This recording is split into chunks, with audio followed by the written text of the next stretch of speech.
Hello students. चलिए अपना next question start करते हैं। और हमारा आज का जो क्वेश्चन है वो कुछ इस तरीके से है। Give the meaning, definition, nature, object, advantage. Advantage को कभी कभी वो यूज के हिसाब से भी पूछ लेते हैं। डिसएडवांटेज यानी कि डिफेक्ट, एंड लीगल प्रिजम्पशन यानी कि विधि का अर्थ, परिभाषा, प्रकृति, उद्देश्य, लाभ, हानि और विधिक उपधारणा को समझाइए। इस तरीके से हमारा क्वेश्चन आता है। अब हमको देखना है कि उसका आंसर हमको कैसे फ्रेम करना है। तो आंसर में सबसे पहले अगर अपन बात करें तो सिनॉप्सिस हमको बनाना है। सिनॉप्सिस हमारी जो है कुछ इस तरीके से रहेगी। Introduction of law, meaning of law, definitions of law, nature of law, objective of law, advantage यानी कि यूजेस ऑफ लॉ, डिसएडवांटेज यानी कि defects of law, legal presumptions. तो ये हमको पॉइंट्स जो है अपनी सिनॉप्सिस में देना है। तो चलिए स्टार्ट करते हैं हमारी सिनॉप्सिस का अगला पॉइंट। अलग अलग थिंकर्स ने, अलग अलग जूरिस्ट ने, अलग अलग फिलोसोफर ने लॉ को अपने हिसाब से डिफाइन किया है, समझाया है। आगे हम देखेंगे कि लॉ वर्ड को इनने किस तरीके से बताया है। उसके पहले हम अलग अलग पॉइंट ऑफ व्यू में इंट्रोडक्शन में देखते हैं कि सोसाइटी लॉ के बारे में क्या बोलती है और लेजिस्लेचर लॉ के बारे में क्या बोलता है, जजेस लॉ के बारे में क्या बोलते हैं। इनके हिसाब से अपन समझने की कोशिश करते हैं। तो सबसे पहले सिंपल भाषा में अगर मैं बात करूं तो the term law denotes different kinds of rules and principles. तो लॉ क्या होता है? अलग अलग तरह के रूल्स यानी कि नियम और प्रिंसिपल यानी कि सिद्धांत है। Law is an instrument which regulates human conduct और बिहेवियर।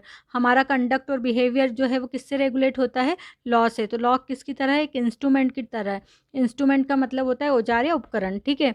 अब सोसाइटी के व्यू पॉइंट से अगर अपन बात करें तो सोसाइटी के व्यू पॉइंट से लॉ का मतलब होता है justice, morality, reason, order and righteous from the view point of society. तो सोसाइटी इस तरीके से सोचती है। जस्टिस मतलब होता है न्याय, मोरालिटी यानी कि नैतिकता, रीजंस मतलब कारण, ऑर्डर मतलब आदेश, एंड राइचियस का मतलब होता है आपकी न्यायपरायणता। जैसे राजा जो है न्यायपरायण हुआ करते थे प्राचीन काल में।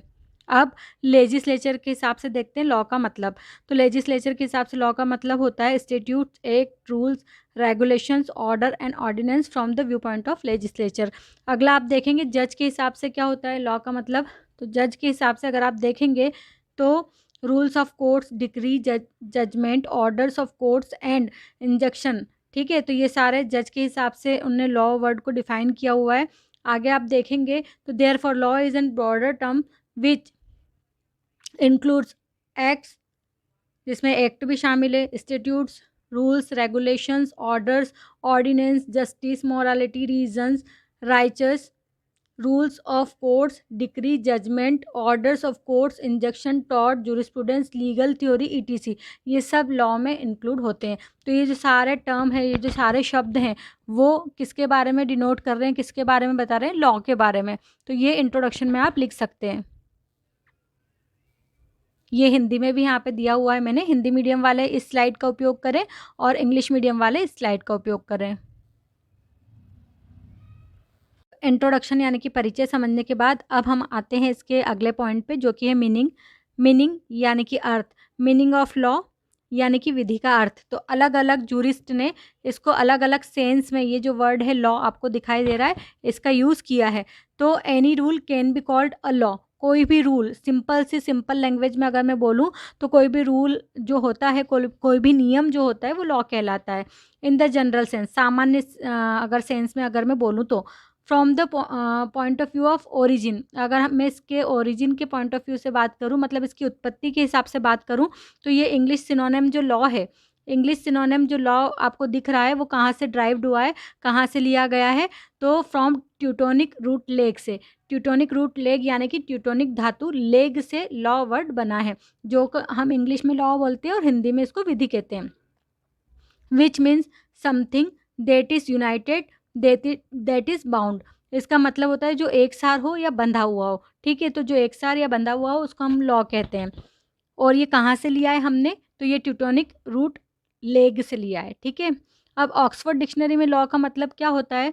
तो law has been called a rule of conduct enforced by the state. Law का मतलब क्या होता है? एक रूल होता है जो कि मानव के आचरण को क्या करता है? मानव के आचरण को नियंत्रित करता है और जो स्टेट के द्वारा लागू किया जाता है। Different communities have different synonym, अलग अलग कम्युनिटी ने, अलग अलग समुदाय ने इसको अपने हिसाब से सिनोनिम मतलब पर्यायवाची रूप में बताया है अपने अपने लैंग्वेज के हिसाब से। तो अंडर रोमन लॉ में लॉ को जस्ट नाम से पुकारा जाता है। फ्रेंच में इसको हम बोलते हैं ड्राइट, और जापान में हम इसको बोलते हैं गिरी, इस्लामिक में हम इसको बोलते हैं हुकुम या हुक्म आप इसको बोल सकते हो, और हिंदू में हम इसको बोलते हैं, अगर इंडिया की बात करें इंडिया के एस्पेक्ट पे, तो हिंदू में लॉ को धर्म बोला जाता था, जिसे धर्मा भी कहते हैं। ठीक है, तो ये इसका मीनिंग था। आई होप आप लोगों को मीनिंग समझ में आया हो। हिंदी में भी मैंने दिया हुआ है, आप देख सकते हैं कि ये किस तरीके से यहाँ पे जो है ट्यूटोनिक धातु लेग से निकला हुआ वर्ड है लॉ। तो विधि का मीनिंग यानी कि अर्थ हमने समझ लिया है। अब हम देखते हैं डेफिनेशंस यानी कि परिभाषाएं। 3 डेफिनेशन मैंने यहाँ ली है। पहली डेफिनेशन है सैलमन की। तो सैलमन ने कहा है, as the body of principles recognised and applied by the state for the administration of justice, the object of the law is to achieve justice. आई बात समझ में। तो उनका कहना है, जो सैलमन महोदय है या सामन महोदय है, इनका कहना है कि जो लॉ है वो प्रिंसिपल्स का समूह है, जिसको रिकॉग्नाइज्ड बॉडी द्वारा अप्लाई किया जाता है, जो कि स्टेट होता है, और जो कि एडमिनिस्ट्रेशन ऑफ जस्टिस मतलब न्याय प्रशासन के लिए अनिवार्य है। और इसका जो उद्देश्य होता है वो क्या होता है, अचीव जस्टिस मतलब न्याय को प्राप्त करना। तो बहुत बढ़िया से डेफिनेशन है इनकी। अगली जो हमारी डेफिनेशन है वो है हॉलैंड की डेफिनेशन। हॉलैंड महोदय का कहना है कि जो लॉ है in the proper sense of the term, proper sense की अगर अपन बात करें तो लॉ का मतलब इनने बताया है general rules of human actions, मतलब मानव के व्यवहार का या मानव के क्रियाकलाप का या मानव की एक्टिविटीज़ का, मानव के एक्शंस का जनरल रूल्स होता है, सामान्य नियम होते हैं लॉ यानी कि विधि। Taking recognise only the external acts, और ये काय के लिए बनाए गए हैं, ये जो लॉ के नियम है वो बाहरी आपके जो कार्य बाहरी क्रियाकलाप है उसके लिए बनाए। लाइक आप जो आपकी बॉडी से जो भी आप काम करते हो, जैसे किसी को मारना या किसी की संपत्ति चुराना या किसी को किसी भी तरीके से नुकसान पहुंचाना। ठीक है, तो उस सेंस में ये बात कर रहे हैं। आगे आप देखेंगे तो enforce by determinate authority and among human authorities in that which is paramount in political society, और ये हम ही चुनते हैं सोसाइटी में से और किसी एक व्यक्ति को अथोराइज्ड करते हैं, अथॉरिटी बनाते हैं कि वो हमारे लिए जो है लॉ बनाए। ठीक है, तो ये हॉलैंड की डेफिनेशन थी। अगली डेफिनेशन मेरी फेवरेट डेफिनेशन है, हुकर की डेफिनेशन है। बड़े ही सरल शब्दों में इन्होंने कहा है, द रूल्स और by laws by which the actions of men are conducted are called laws, मतलब जो भी हम एक्टिविटीज़ करते हैं, क्रियाकलाप करते हैं, और हमको जो हमारे जो भी एक्शन से उन एक्शंस पर जो है निगरानी या कंट्रोल होती है उसको लॉ कहा जाता है। तो हिंदी में भी आप देखेंगे सैलमन यानी कि सामन की डेफिनेशन है, हॉलैंड की है और हुकर की है। तो हुकर ने बोला है, ऐसे नियम अथवा उपनियम जिनके द्वारा मनुष्यों के कार्य संचालित होते हैं, हम जो भी काम करते हैं हमको ये बताया है लॉ बना के कि हमको क्या करना है और क्या नहीं करना है, हमको क्या नहीं करना है ये बता दिया। दैट मीन्स कि हमको क्या करना है ये हमको पता है ना। तो आप अगर बात करेंगे तो इस संदर्भ में कि फैक्ट की जो भूल होती है, तथ्य की जो भूल है वो क्षम्य है, मतलब उसको क्षमा किया जा सकता है, माफ़ किया जा सकता है, लेकिन विधि की भूल माफ़ नहीं की जा सकती। कोई इंसान ये नहीं कह सकता कि मुझे तो नॉलेज ही नहीं था कि किसी को मार देना जो है क्राइम होता है। ठीक है, तो इस चीज़ का आप एक्सक्यूज़ नहीं ले सकते हैं। तो कुछ इसी तरीके से हुकर महोदय बताना चाह रहे हैं। तो परिभाषाएं समझने के बाद आइए अब हम स्टार्ट करते हैं हमारी सिनॉप्सिस का अगला पॉइंट। तो हमारी सिनॉप्सिस का अगला पॉइंट है nature of law. Nature of law यानी कि विधि की प्रकृति। हमारी जो बात हो रही है वो पर्टिकुलर लॉ वर्ड पे हो रही है कि लॉ का नेचर क्या है। ठीक है, तो अलग अलग ज्यूरिस्ट ने इसको अलग अपने हिसाब से अपने तरीके से समझाने की कोशिश की है। तो ये पूरी जो है उनकी फिलॉसफी पर आधारित ही है।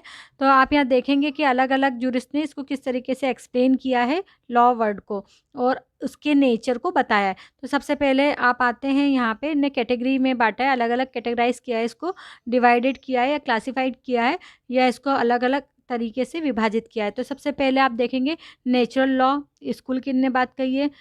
जो नेचुरल लॉ स्कूल का यानी कि प्राकृतिक विधि शाखा के सपोर्टर है उनकी बात।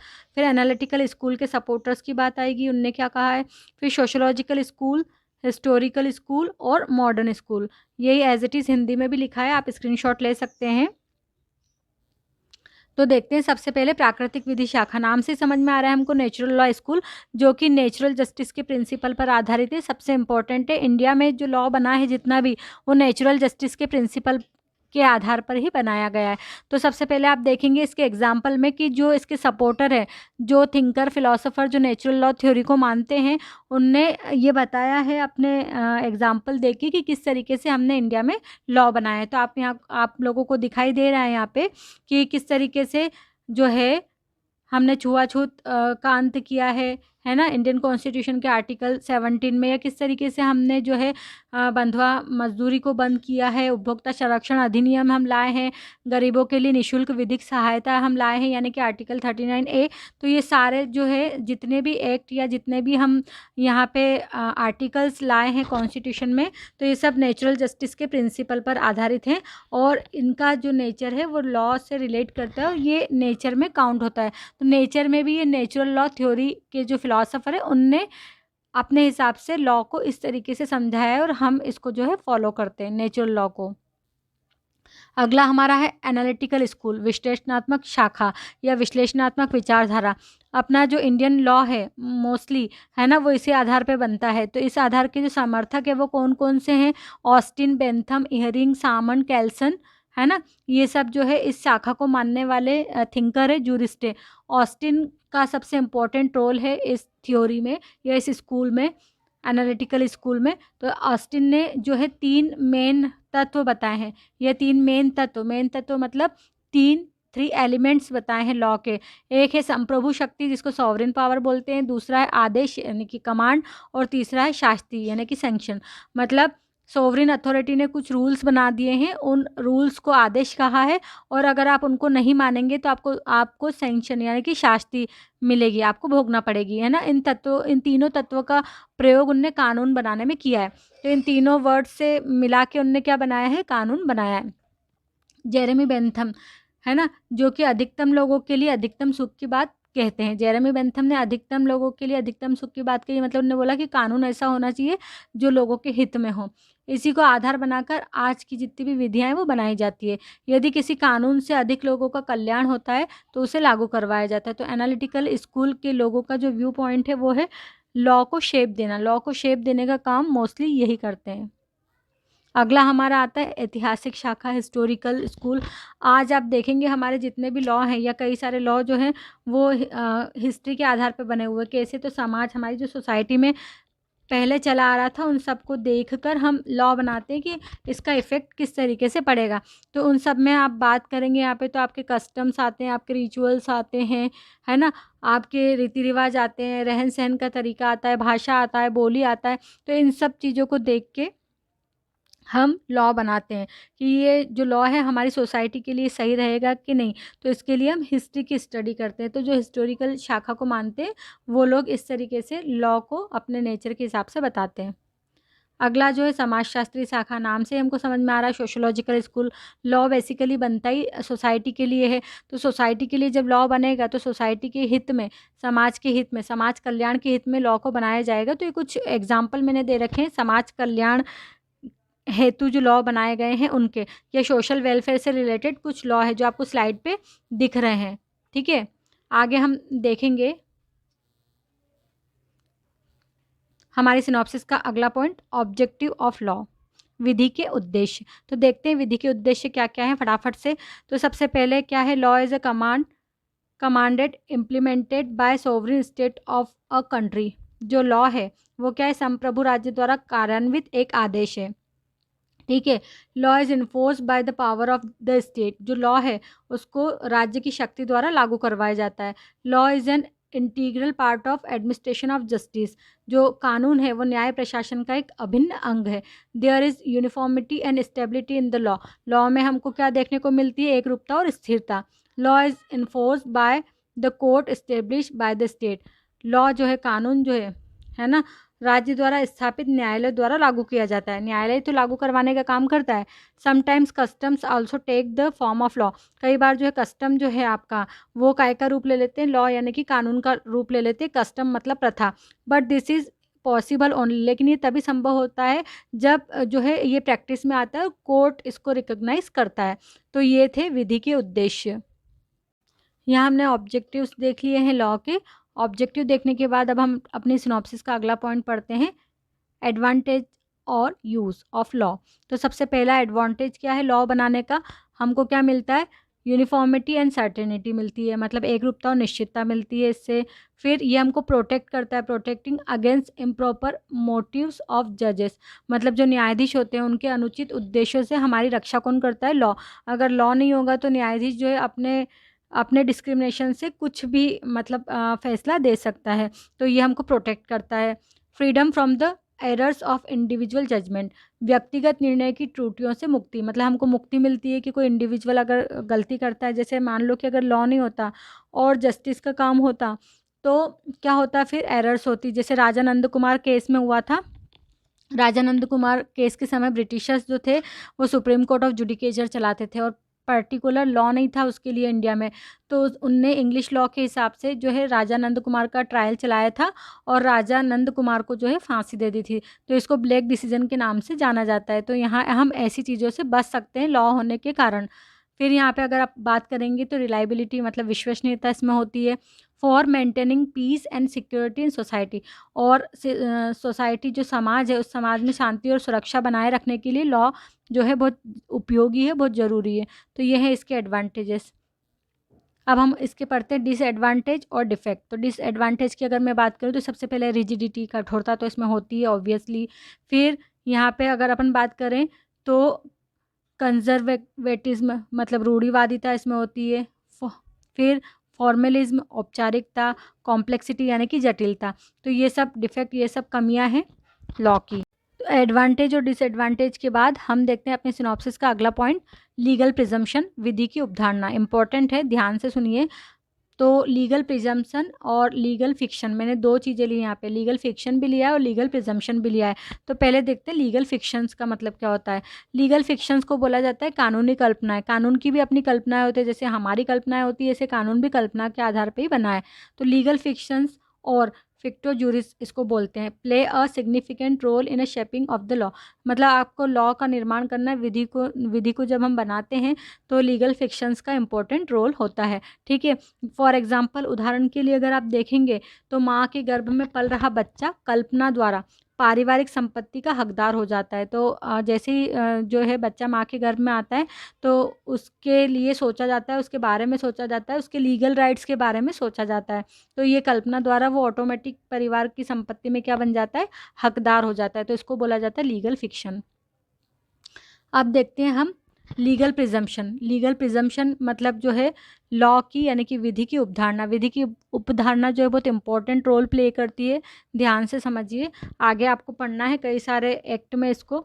तो on the other hand is a rule of law, ये क्या है, लॉ का एक नियम है, बाय विच कोर्ट्स एंड जजेस ड्रॉ अ पर्टिकुलर इन्फ्रेंस, मतलब इस पे क्या होते हैं, कुछ जो पर्टिकुलर जज और कोर्ट जो है इस पे अपने हिसाब से निर्णय देते हैं। यहाँ पे क्या होता है कई बार कि जज को ये चीज़ मानना ही पड़ती है कि हाँ ये चीज़ है इस तरीके से। तो प्रिजम्पशन में भी आइदर ऑफ लॉ और फैक्ट, प्रिजम्पशन दो तरह की हो सकती है, लॉ की भी होती है और फैक्ट की भी होती है। तो द प्रिजम्पशन ऑफ लॉ, हमको यहाँ पे प्रिजम्पशन ऑफ लॉ समझना है, लॉ की उपधारणा, और प्रिजम्पशन ऑफ फैक्ट यानी कि विधि की उपधारणा। तो हम समझ रहे हैं यहाँ पे द प्रिजम्पशन ऑफ लॉ। तो प्रिजम्पशन ऑफ लॉ दो तरह की होती है, एक कंक्लूसिव यानी कि निश्चायक होती है और दूसरी होती है रिबर्टेबल यानी कि खंडन योग। एक उपधारणा ऐसी है जो निश्चायक है, कंक्लूसिव प्रूफ है, और एक दूसरी उपधारणा ऐसी है जो रिबर्टेबल, खंडन योग्य है, मतलब जिसका खंडन किया जा सकता है। तो फॉर एग्जांपल यहाँ पे कंक्लूसिव प्रूफ का एग्जांपल जो है वो क्या है, सेक्शन 82 ऑफ आईपीसी जो लैटिन मैक्सिमम है उसमें डॉली इन कैपेक्स, मतलब अक्षम गुड़िया, यहाँ पे कोई बात अपराध नहीं अगर वो 7 साल से कम उम्र के बालक द्वारा किया जाए। तो ये क्या है, लीगल प्रिजम्पशन है, मतलब उपधारणा है, कोर्ट को मानना ही पड़ेगा क्योंकि आईपीसी में सेक्शन 82 में लिखा हुआ है। तो 82 में लिखा है, जज डिनाई नहीं कर सकता इस बात से। एग्जाम्पल ऑफ रिबर्टेबल प्रिजम्पशन, यहाँ पर रिबर्टेबल प्रिजम्पशन का एग्जाम्पल क्या है, 113, 113B, 113A, 113B, 114 of Indian Evidence Act. तो इंडियन एविडेंस एक्ट के 113A में क्या दे रखा है, presumption as to abetment of suicide by a married woman, married woman के सुसाइड की प्रिजम्पशन कहाँ आती है? 113A में, इंडियन एविडेंस एक्ट में। और 113B में क्या है? Presumption as to dowry death, मतलब दहेज मृत्यु की उपधारणा जो है वो 113B में आती है। और 114 में क्या दे रखा है? कोर्ट में presume existence of certain fact, मतलब कोर्ट जो है वो क्या कर सकता है? किन्हीं तथ्यों के अस्तित्व की उपधारणा कर सकता है कि कोई फैक्ट यहाँ पे मौजूद है या नहीं। तो ये सब जो है प्रिजम्पशन ऑफ फैक्ट आती है। तो ये सब अपने आंसर के इम्पोर्टेंट पॉइंट थे। आई होप आप लोगों को आंसर समझ में आया हो।